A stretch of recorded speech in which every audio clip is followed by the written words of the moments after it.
হুজুর না হুজুর ওইটা। কথা কি বোঝা গেছে?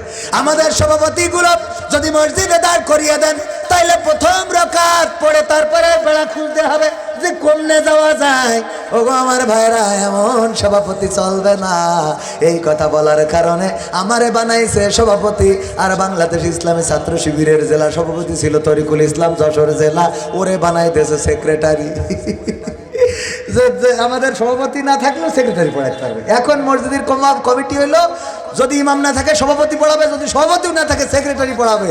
এইরকম হবে কমিটি, বুঝতে পারছেন? এখন যেই মসজিদগুলো এমন কমিটি নাই, এই কমিটিগুলো ভেঙে দিয়ে যোগ্য যে তারে সভাপতি বানাবেন। কারণ এই সভাপতি বলবেন আজকে ইমামে আমি সভাপতি হয়ে পরে বললাম ইমামের বেতন বাড়াতে হবে। ইমামের বেতন আমি ছিলাম না মাহফিলে যাওয়ার কারণে 1000 বাড়াইছে। আজকে ইমামের বললাম যে আমি রোজার মাস পার না হতে আরো 1000 বাড়াই দেবো। মানে সভাপতিরা ইমামের কষ্ট বুঝতে হবে, কথা কয় না। যারা এই হুজুরদের কষ্ট বোঝে না ওরা ইমামের বেতন বাড়াবে? এই জন্যে ইমামদের কষ্ট জানবো রে, এমন এমন সভাপতি বানাবেন। ও আমার ভাইয়েরা, কথাগুলো কেন বললাম?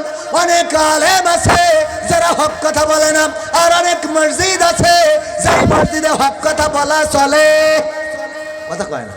আমার ভাই বলল হুজুর অনেকদিন ধরে ইব্রাহিমের জীবনী শুনি নাই, আজকে একটু ইব্রাহিমের জীবনী শোনাবেন। ইব্রাহিমের জীবনী বলার পরে ডাক দিয়েছে, হুজুর এইদিকে আসেন। বললাম ইব্রাহিমের জীবনী বলতে, আর আপনি বললেন কি? আমি তো বললাম ইব্রাহিমের জীবনী। ইব্রাহিমের জীবনী বললেন আপনি? আমি তো ফের নমরুদ্দিন নিয়ে পড়েছিলেন। কার নিয়ে? বললাম ও ভাইজান, ইব্রাহিমের কথা বলতে গেলে নমরুদের কথা অটোমেটিক চলে আসে। কয় আসুক, ভালো কথা। আপনি যখনই নমরুদের কথা বলছিলেন আমার দিকে তাকাচ্ছিলেন, কি সমস্যা? কি আপনার সমস্যা আছে না? নাই। হ্যাঁ, যখনই নমরুদের কথা বলছিলেন তখন আমার দিকে তাকাচ্ছিলেন, কারণটা কি? আসলে মনের মধ্যে দোষ। কার মধ্যে দোষ? ক্ষমতায় কেউ স্থায়ী হয় না, হোক না সে হাসিনা কি বারে না, সে আরটা চিরকাল থাকে না।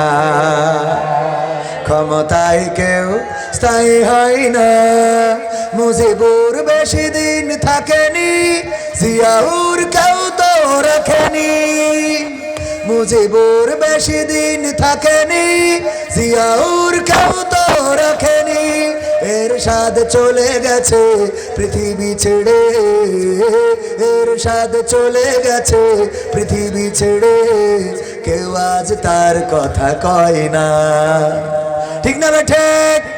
ক্ষমতায় কেউ স্থায়ী হয় না, হাসিনা ক্ষমতা ধরে রাখতে আয়না ঘর বানিয়েছিল, জনগণের রোশানলে দাদার দেশে পালিয়ে গেল। হাসিনা ক্ষমতা ধরে রাখতে আয়না ঘর বানিয়েছিল, জনগণের রোশানলে দাদার দেশে পালিয়ে গেল। ডিবি হারুনের পাশে আর, ডিবি হারুনের পাশে আর পরিমণিদের দেখা যায় না। ঠিক না ঠিক? এখন কি তাদের আর পাশে পাওয়া যায়? না, যায় না। এখন আর মমতাজ গান গায় না, এখন আর ফেরদৌস শেখ হাসিনার পক্ষে কথা বলে না, এখন আর নায়ক নায়িকারা বলে না যে চট্টগ্রামে গেলাম, রাস্তাটা যেন ইউরোপ আমেরিকার রাস্তায় হেঁটে আসলাম।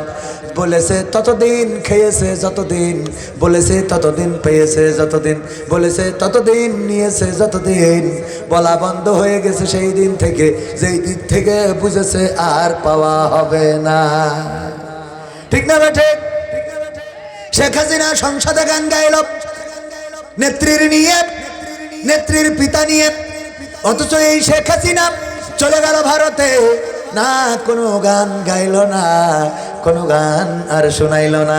আমি বললাম ওরে নেমো খারাপ, ওরে স্বার্থপর, ওরে বেঈমান, তোর মতো বেঈমান তো পাওয়া যায় না। আমরাও তো তাও এখনো নেত্রীর নাম নিয়ে কথা বলি, আর তোরা সারা জীবন খেয়ে পড়ে নেত্রীর নামটাও একবারও নিস না। তোদের মতো নেমো খারাপ বেঈমান হইতে পারে নারী। ঠিক না ঠিক? আমি বললাম গান গাবাব, আমার সোনার ময়না পাখি কোন বা দোষে দাদার কাছে গো আমরা দেশে কেমনে থাকি রে আমার কলজের ময়না পাখি ঠিক না বেঠে এত শিখাই দেওয়ার পরেও গাই না তবে গান গাই না তা না মাঝে মাঝে গাই মনে মনে গাই রে টয়লেটে যেয়ে গাই ফাঁকা মাঠে যেয়ে গাই কি গান গাই শোনাবো নাকি শোনাবো আমার যুবকেরা দাঁড়ানো ভাইয়েরা সম্ভবত বসার জায়গা আর ফাঁকা নাই বসার জায়গা যদি থাকতো তাইলে একটু বসে যেতেন আর একটু সময় কথা বলতাম প্রধান বক্তা আসার আগ পর্যন্ত আমি বলবো উনি 10:30টার আগে আসবে না 10:30টা পর্যন্ত পড়লে কি অসুবিধা হবে নাকি হবে অসুবিধা হবে কার কার হাত উঁচু করেন এই দুজন গেটে কুপন আছে গানের জন্য কুপন সিস্টেম করেছে কুপন ওই গেট ওই বেঞ্চিনে বসে আছে কুপন সংগ্রহের ব্যাপারে একটু বলে ও আমার ভাইয়েরা ওই গেটে কুপন রয়েছে মাদ্রাসার জন্য যারা দান করতে চান এতিমখানার ওরা এখান থেকে উঠে যেয়ে কুপন লিখে আবার এসে বসবে এই তো আসার পথে দিয়ে আসবে আসার যত চলি আর আসবে